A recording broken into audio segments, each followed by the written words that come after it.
What's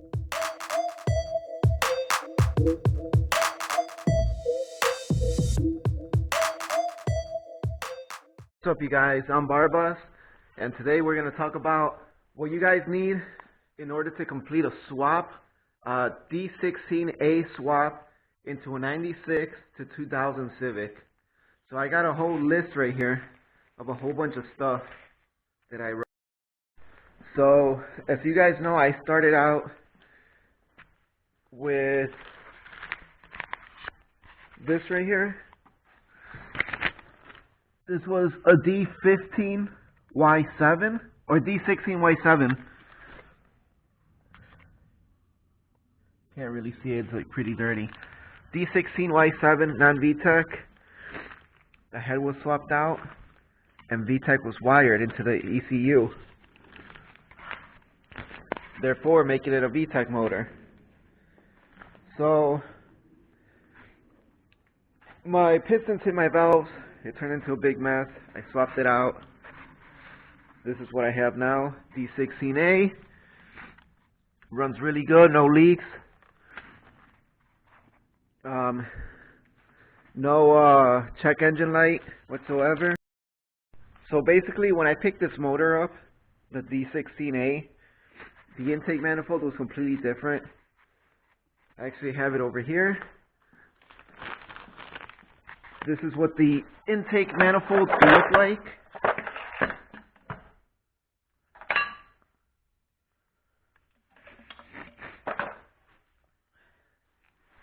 So basically what I did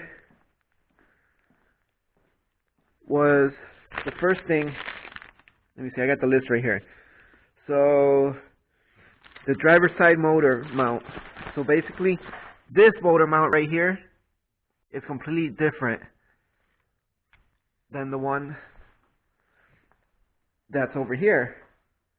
So basically what I had to do was I needed to take this cover off to get the bolts off so I could release the motor mount, transfer it from this motor, and throw it into the D16A. So what I did, I drilled a hole right here. I drilled a hole here, here, and here to have quick access to the bolts instead of taking all of this off. So I didn't want to mess up the cover too much on the other side, on the other motor, because of the fact that I'm going to need this cover for my timing. My timing mark is right here and down here. So basically on the other motor, I drilled a hole like right here, and I was able to pull the bolt off, the top bolt off, and the whole motor mount slipped right out. I believe I have the motor mount over here somewhere. Here it is. This is the one that came with the D16A. This is the one you guys cannot use. So with that being said, I swapped out the one from the D16Y7 and I put it right here. It's much smaller. I drilled a hole through the side. I don't know if you guys could sort of see it. Let me see if I can zoom in a little.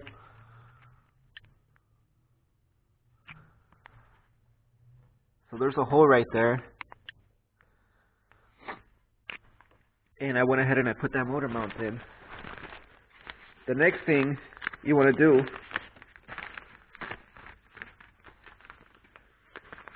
is you're going to need an intake manifold with the gasket. So whatever your original intake manifold was, you're going to need it with the gasket. And everything should swap right in. You shouldn't have to like worry about doing anything else to it.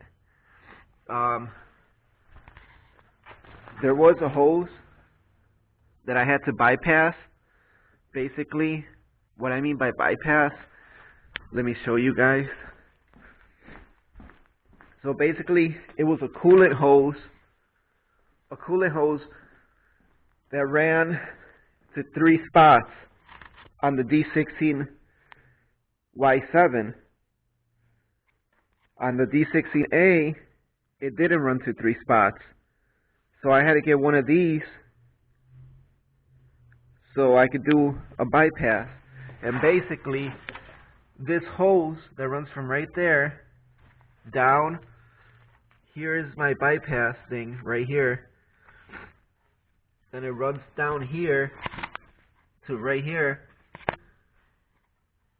And then from here, it runs to my, let me see, is it my throttle body? Yeah, I believe it runs to the throttle body that way. It like swirls around, comes back this way, and plugs in underneath over there. So that's what I had to do with that. Let me see. Next thing on the list, you're going to need a vtec solenoid. This already comes with like a plug right here. So you have the option of taking the plug off, the 3 bolts, take the little plug. The plug is actually like a plate. Take the plate off, plug in your vtec. If you do not have a vtec computer or vtec wired in, you're going to have to go ahead and at this time wire. Let me see what else. The next thing that I had to use was a distributor. The plugs on the distributor didn't line up. So basically what I did, I took the distributor from the Y7 and I swapped it onto the D16A. Everything lined up perfectly. It plugged in perfectly. Let me see the list again. And finally, the last thing that you're going to have to do is bypass the crankshaft position sensor. So basically, there's a sensor, and it's this one right here. On the D16 Y7, it comes with this sensor, and it goes inside right there. So you have the option of taking all of this apart and pulling out this sensor, or you could do it like me, put the motor in, leave the plug unplugged how I did. The plug is just sitting right here. It's not plugged in at all. Just leave it alone. Come inside here and basically pull out your blue plug, which is this one. Pull it out, and you would have to rewire some of these wires. Not rewire, but you would have to like tap into them and then snip out the plug that's out there, which is what I did. Basically, I'm fooling the computer, giving it a fake signal from my distributor. So what I did is, let me look at my phone. I can show you guys. So before you guys even wire this, you guys have to find out if you guys have an OBD2A or OBD2B computer. I think 96 through 98 is OBD2A, and then 99 through 2000 is OBD2B. So with that being said, I went ahead and I used the pinout for OBD2B.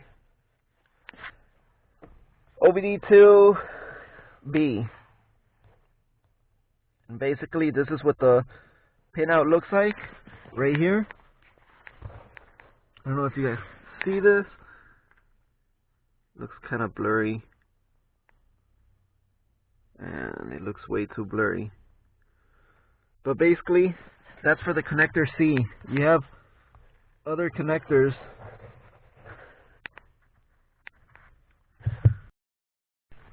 So basically, let me explain this. If you're looking at your plug with the clip down here, you turn it sideways like this, how I'm doing it, and you're going to take one of these little splice things, and you're going to connect the second wire from the bottom, that blue one, the second one from the bottom. So you got your first one on the top, you got your blue one at the bottom right here, the number 2 row. You're going to take that one, and then from the first row, you're going to find the only yellow wire. So the only yellow wire that you guys see, and the blue wire, if you're holding your plug with the clip down like how I'm doing it, you're going to run into the blue wire and the yellow wire. What you're going to do is you're going to splice into them, how I did, and then after you have spliced into them, you're going to snap the blue one off. So you guys can see the other half over here. Here's the other half where the blue one was originally connected. You're going to cut that off afterwards, and that's not going to go to anything. Therefore, you're killing the signal.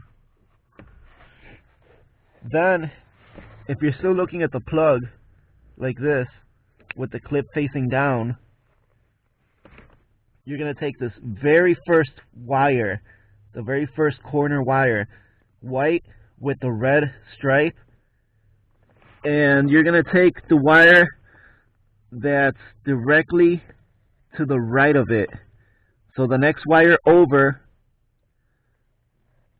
which is like a black wire, so this black wire sits in between the yellow wire and the white wire that has the red stripe through it, and you're just going to splice them together with this.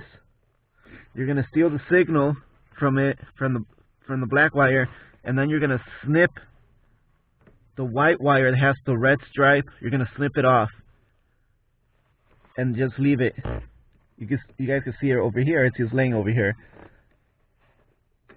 So with that being said, you're stealing a fake signal,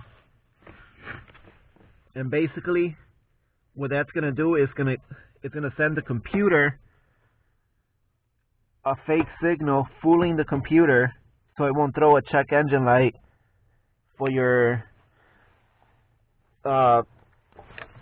sensor, crankshaft position sensor. I think that's what it is, a crankshaft position sensor. But basically that's going to be it. And right here, this wire that you guys see, is right here, this white one, that's my vtec wire. It's plugged in right there. But that'll be a whole different video. So basically what you guys do, you plug it in and it's done. Now you guys don't have this wire plugged in over here, and the signal is being sent to the computer that there is a wire, that there is something that's coming from the distributor actually, and it's fooling the computer. So let's come over here and start up the car.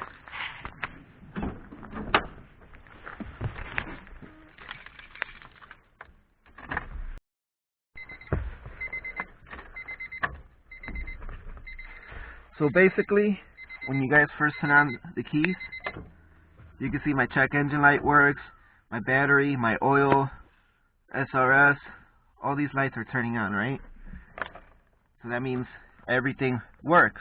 So as soon as I turn this key, if there's a bad sensor or anything, that check engine light should turn on.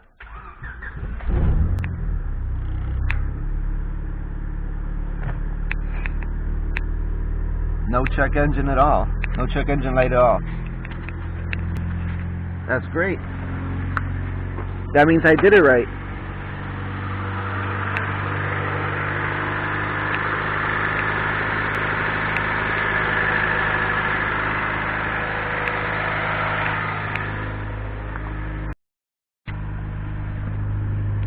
Still no check engine light. I haven't had a check engine light. I've been driving it for the last week. So basically that concludes this video. This is just like a quick video if you guys are trying to swap D16A into an EK or a 96 through 2000. I call them EKs. I know that there's other definitions for them. So basically 96 through 2000. I hope this video helps somebody out in completing your swapping. I mean, that's what I had to go through, and that's what you guys are going to most likely have to go through too. So with that being said, I'm going to go ahead and leave you guys here. But you know what? My suspension is completely out of whack. And if you guys can see, the front and the back, you can't really see it in the video, but this side is super lifted, which is making my car sit like this, like on an angle, like a lowrider. It's not even like that or like that. It's like that.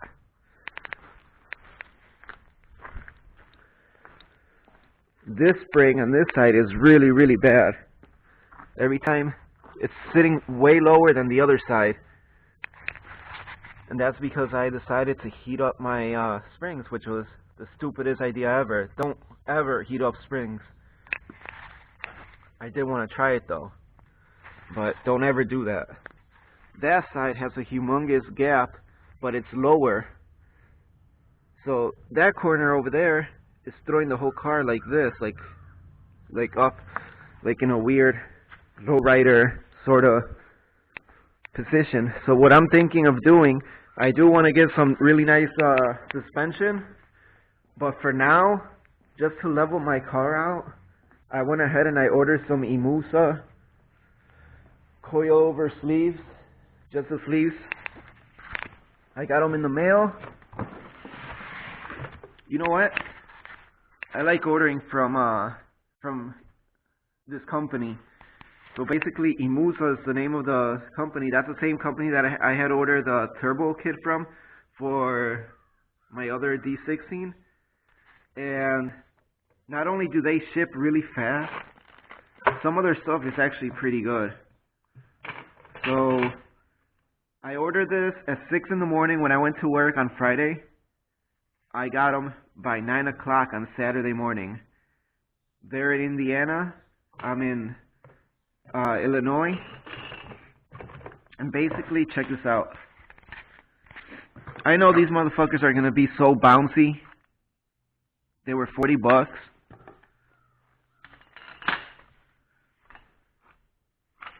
So that's basically what they are. So it's completely adjustable. You can adjust it up and down, whatever. So for 40 bucks to level my car out, I think I'm going to go ahead and install them. This is only going to be a quick fix until I start getting some money again and get my suspension, get a really nice suspension. But of course, I really didn't have any money for some good suspension, so that's why I got to go this route right now. I had to swap in the motor, so that's where all my money went that I had for my suspension. So I guess in my next episode, you guys are going to be seeing me swapping the suspension out for some cheap Imusa eBay suspension, $40. Alright, till then, catch you guys later. Peace.